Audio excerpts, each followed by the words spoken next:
A graça e a paz do Senhor Jesus Cristo a todos os irmãos. Amém? Quem está morto diz glória a Deus.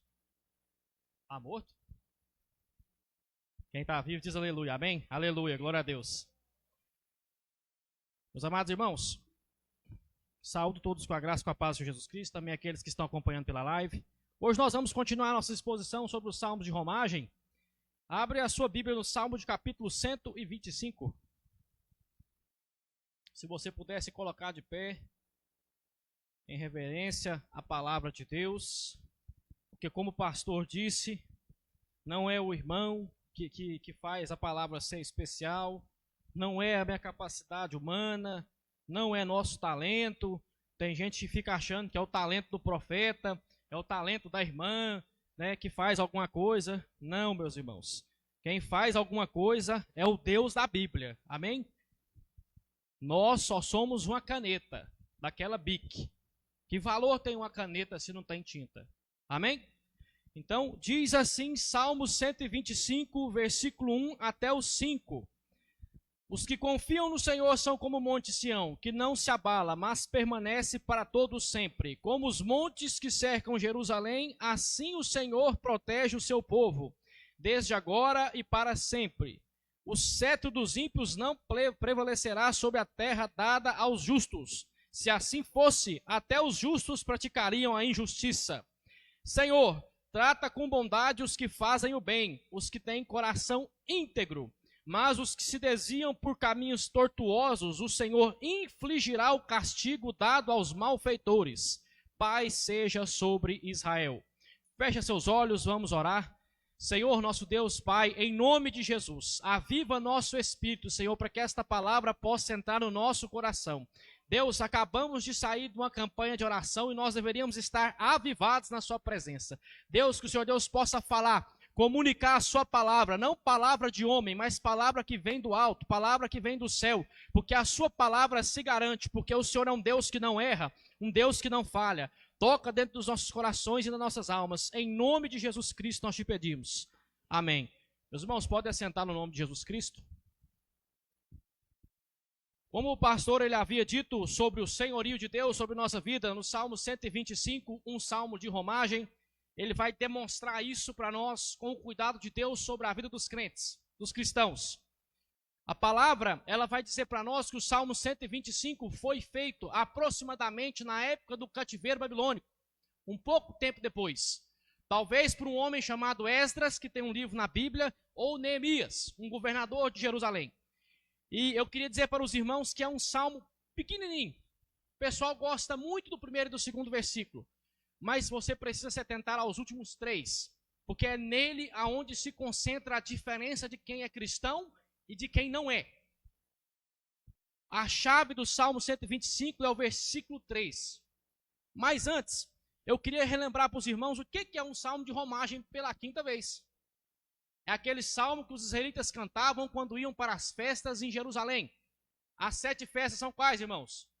Páscoa, primícia, pão asmo, depois de 50 dias o Pentecoste, as trombetas, o Yom Kippur, que é o dia que o pessoal gosta de fazer guerra, lá no Oriente Médio, e por último a festa dos tabernáculos, aonde Deus relembrava o povo que ele andava com aquele povo no deserto.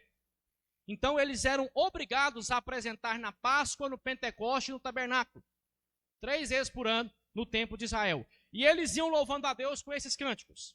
E eu queria que você pregasse o primeiro versículo, o segundo, e olhasse para ele. Essa daí é a sua vida como cristão.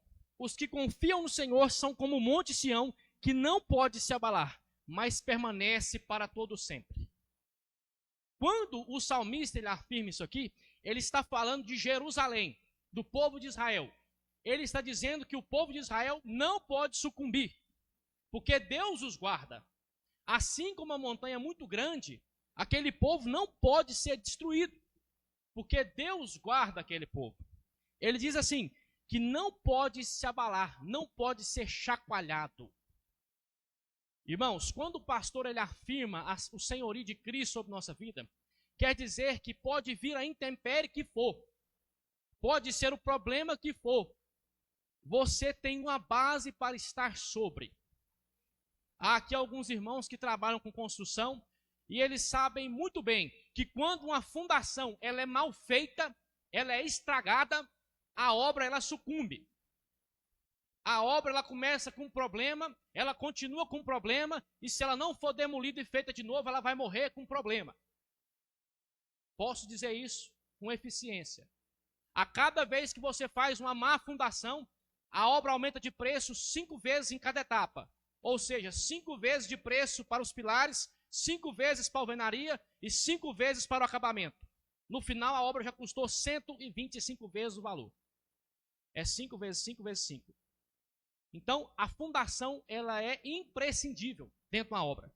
E aqui ele está dizendo para nós que nós permanecemos para todo sempre, porque a nossa fundação, igual está lá em 1 Coríntios capítulo 3, ela é fundada em Jesus.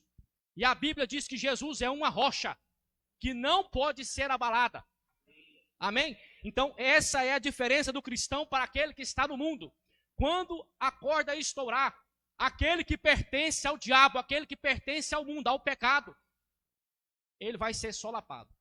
A Bíblia diz que ele vai ser engolido. Deuteronômio 32, 35 diz que quando os seus pés resvalarem, cairão como que num buraco. Mas a Bíblia está dizendo para mim e para você que o cristão permanece para todo o sempre. Você permanece de pé nesta vida e também na próxima, porque você tem o Senhor. E o segundo versículo ele vai dizer: como os montes que cercam Jerusalém, assim o Senhor protege o seu povo desde agora e para sempre. Ele vai reafirmar com outras palavras.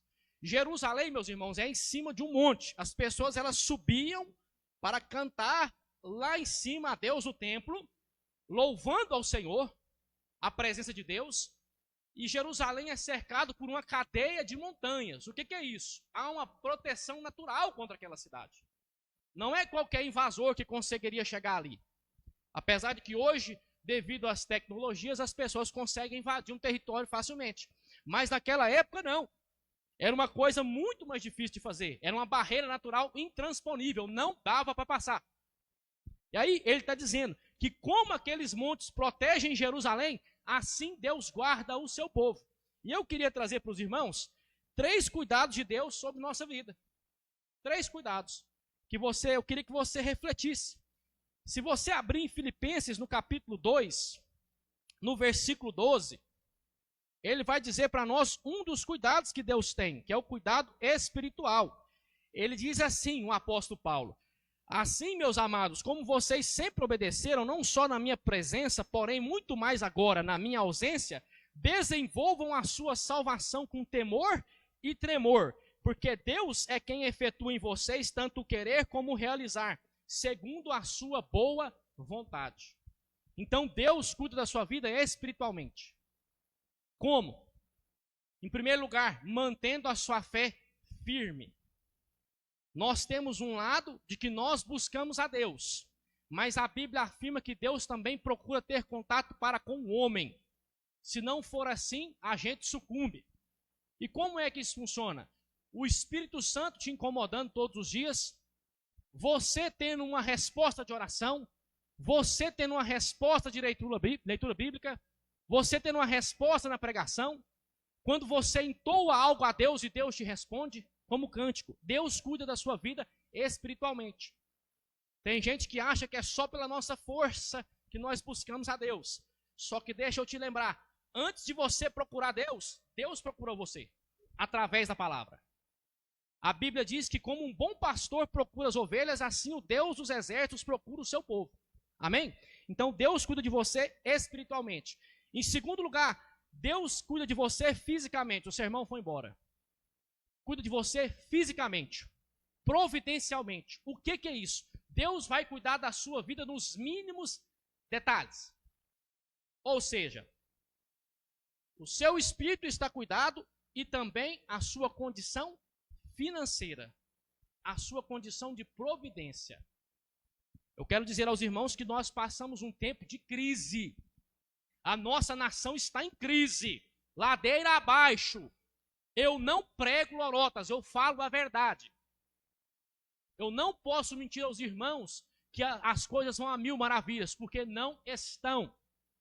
Só você ligar a televisão ou a internet, você vai receber uma enxurrada de notícias desgraçosas. Mas a palavra de Deus está dizendo que o Senhor, mesmo em tempo de terrível escassez, Deus mantém o seu povo de pé. Irmão Túlio, me dá uma passagem só para testificar isso para mim. Abre 1 Reis capítulo 17, versículo 7 até o versículo 20. A Bíblia vai dizer para mim e para você que Elias foi morar na terra do inimigo, lá em Sarepta de Sidom. E lá diz que tinha uma mulher viúva que não tinha marido e tinha um filho. E que ela estava cozinhando uns cavacos para morrer. E a Bíblia diz que Deus multiplicou a farinha e o azeite num tempo de seca. Quanto é que foi esse tempo de seca? 3 anos, sem cair uma gota de água. E a palavra de Deus diz que a farinha não acabou e o azeite não secou até o dia que o Senhor mandou chuva sobre a face da terra. Então Deus usou um profeta para abençoar uma mulher, para abençoar o profeta. Amém? Deus cuida da sua vida providencialmente. Terceiro, Deus cuida da sua vida de maneira disciplinar. O que é isso? Deus vai corrigir a minha e a sua vida, meus irmãos. Deus vai corrigir o meu e o seu caráter através da providência. Vai corrigir nós. Existe uma pregação que está pregando só as 2 primeiras partes. Que Deus vai te abençoar espiritualmente e materialmente. Mas Deus também vai conservar a sua alma, a sua vida, para que você chegue sem mácula e sem ruga na presença dele no céu, através da disciplina. Hebreus, no capítulo 12, no versículo 7, se você abre lá em Hebreus, capítulo 12, para você ver o que está escrito para mim e para você. Quantos aqui são filhos de Deus? Eu sou filho de Deus. Eu fui salvo por Jesus. Então nós temos que ser disciplinados pelo Pai. Preste atenção. Diz assim, no versículo 7, Hebreus 12, 7. É para a disciplina que vocês perseveram. Deus os trata como filhos. E qual é o filho a quem o pai não corrige? É filho de Deus? Nós seremos corrigidos. Nós seremos tratados. E muitas das vezes o tratamento ele é árduo, ele dói. Eu me lembro que em uma das pregações o pastor disse que Deus tratou com o nome dele. O que é tratar com o nome dele? É solapar o nome da pessoa para que o nome de Deus seja exaltado. É isso mesmo. É solapar o nosso nome para que o nome de Deus seja exaltado em nossa vida. E desse jeito Deus mantém eu e você no caminho da palavra. Amém? Versículo 3, vamos entrar na segunda parte e muito importante para os tempos de hoje. Eu quero que os irmãos prestem muita atenção nisso aqui. Porque os crentes eles estão sendo tentados com esse negócio aqui. O cetro dos ímpios não prevalecerá sobre a terra dada aos justos. Se fosse assim, até o justo praticaria injustiça. Você sabe o que ele está falando? É mais ou menos assim. O ímpio, ele comete o pecado desregradamente, achando que não terá juízo. Mas o cristão, ele anda de maneira correta. Porque se não tivesse juízo, até o crente entraria em pecado. É isso que ele está dizendo. Porque Deus diz que vai ter um juízo, o cristão, ele evita o mal. E aqui, por conta da nossa modernidade, nós cristãos estamos sendo tentados a desejar coisas das quais nós não precisamos. Coisas das quais nós não necessitamos. Como? Internet. Coisas das quais nós não precisamos. E aí, como diz o Salmo 73 e o 78, o cristão passa a invejar o ímpio por conta da sua vida. E você não tem que invejar o ímpio por conta da vida dele. Eu me lembro que uma das primeiras perguntas desafiantes do meu ministério, eu morava em Catalão ainda. O cidadão chegou para mim e falou assim: irmão Túlio, posso fazer uma pergunta para você? Eu falei: meu irmão, tenta. Quem sabe eu posso responder. E ele disse assim: irmão Túlio, eu conheço a história de um homem que ele viveu desregradamente.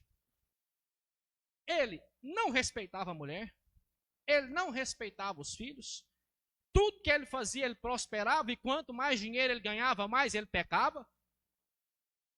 Esse homem não dava uma gripe, não dava uma dor de cabeça. E por último ele falou assim, esse homem era o meu pai. Eu me lembro como se fosse hoje, eu estava sentado naquelas cadeirinhas brancas que não tem braço. A gente estava pintando a igreja. E aí ele falou assim, irmão Túlio, o que aconteceu com esse homem?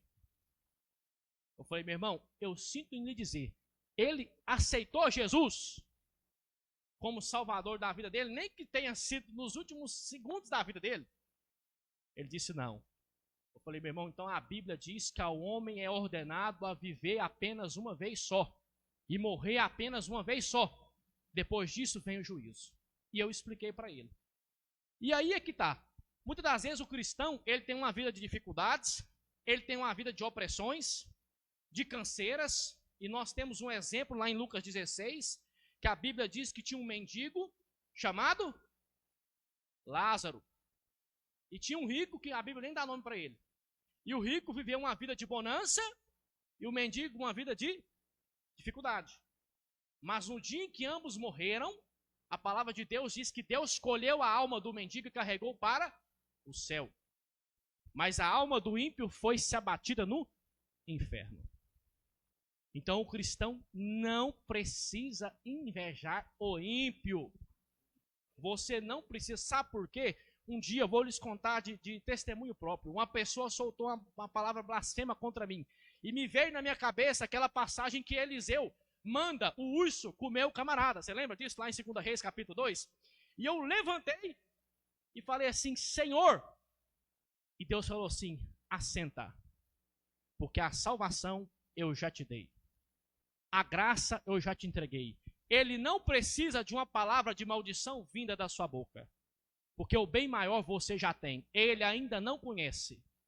Então, ao invés de lançar sobre ele uma praga, pregue a palavra. Eu ouvi claramente na minha mente, Deus diz assim, assenta, porque você não precisa falar palavras contrárias. Não faça isso. Amém? Não inveje ao ímpio. Não tenha raiva do ímpio. Porque ele tem uma vida, muitas das vezes, mais próspera que a sua. Porque a Bíblia diz que você está cumprindo os mandamentos do Senhor, enquanto ele está quebrando tudo, 10, 50, 100, 200 vezes por dia. E cada vez que ele quebra, ele vai ter que responder por esse mandamento que ele quebrou.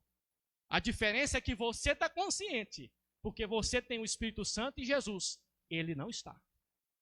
Então ele vai arcar com as consequências. Versículo 4.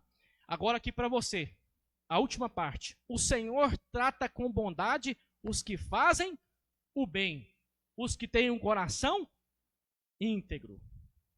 Meus irmãos, o pastor, ele afirmou, e eu assino embaixo o que ele disse, nós vivemos um tempo calamitoso, calamidade, insanidade social, política, uma loucura, pessoas fazendo crimes, insanidades um contra o outro, homicídio, roubo, furto.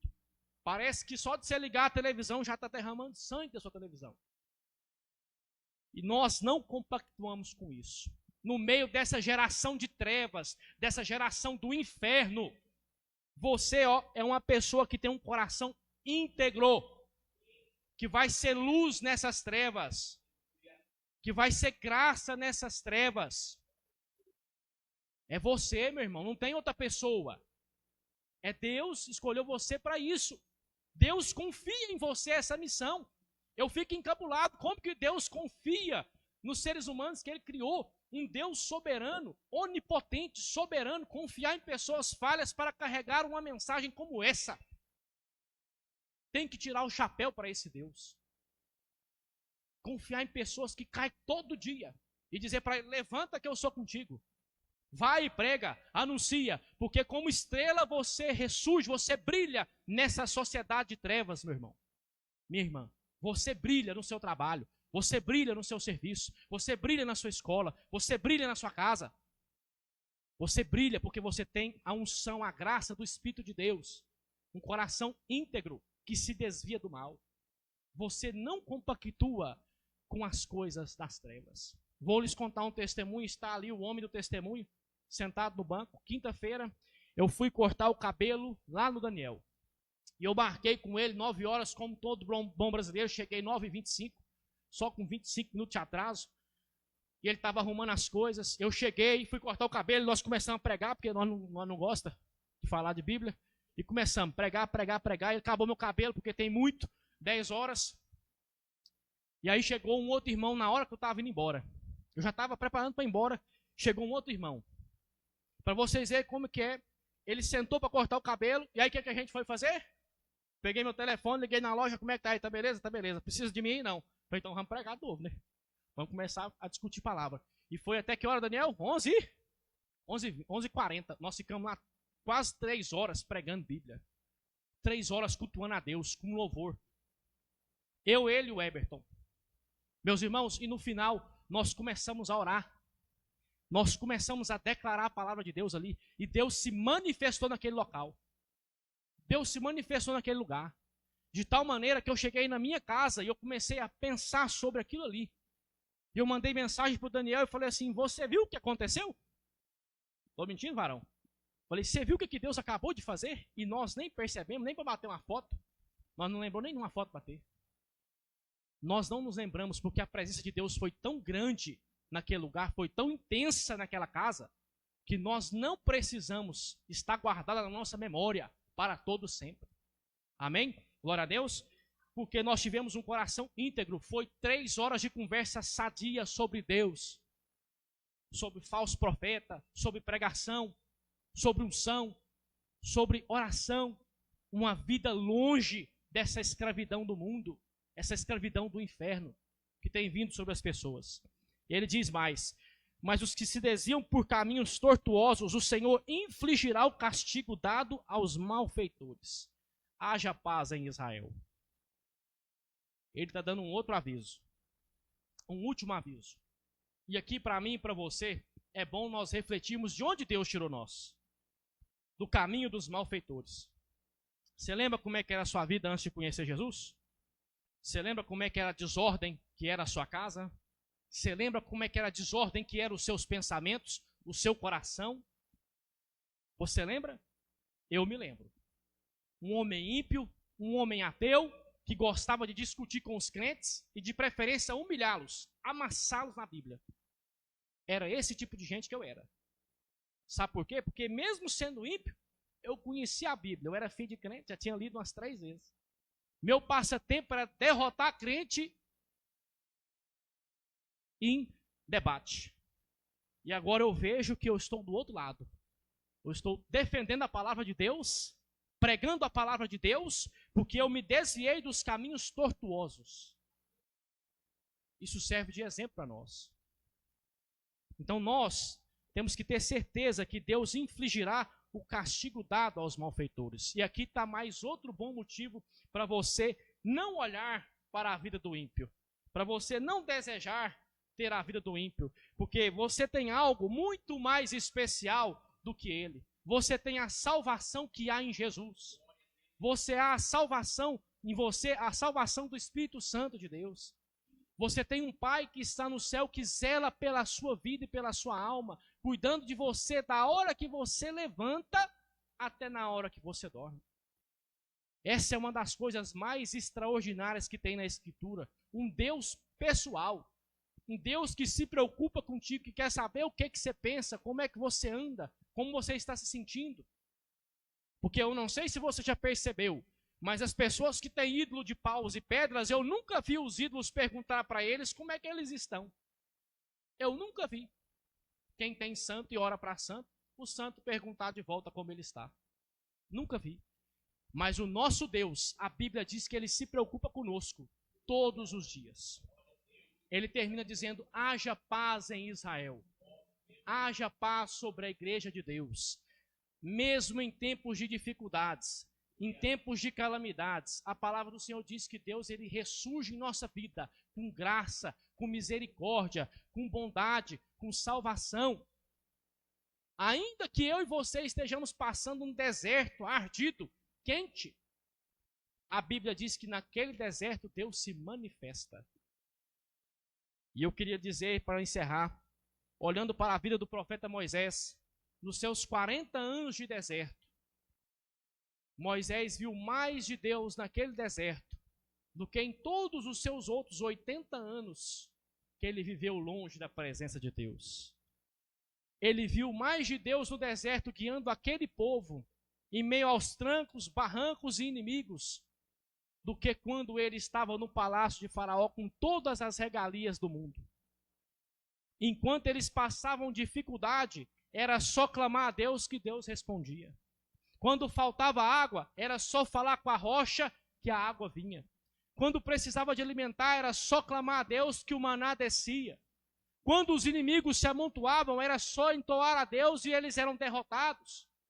Por 40 anos, Deus não deixou as suas roupas acabarem, como diz Deuteronômio capítulo 8, versículo 3 e 4, nem os seus sapatos gastarem, e nem a sua saúde se acabar. E a Bíblia diz que quando eles chegaram naquela terra, eles entraram e tiveram a vitória sobre os inimigos, pegando uma terra que manava a leite e mel. Tudo que dava era plantado. Amém? Nesse tempo, eu clamo aos irmãos para que se coloquem de pé e nós venhamos entoar uma oração, cantar a Deus.